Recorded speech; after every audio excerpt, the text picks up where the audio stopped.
What's up guys, you're watching the Street Show, and if you're new in my channel then don't forget to subscribe and a like. Today we are going to talk about the Sony PlayStation 5, how to fix the PS5 CE-113202-9. There is a problem with the PSN network.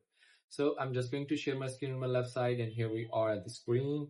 For the screen, just simply go to the settings and network. Here you PlayStation network services. Sometimes the server is down, that's why you get this error. You select your own region and check the server. If the server is working up and good, then you have a local internet problem. If the server is not working, then you just wait. Sony will fix this up automatically. Go to settings, forget the old one and set a automatic, and here DNS settings. Change the DNS to 8.8.8.8 and the secondary DNS to 8.8.4.4 and MTU setting 1500, set it.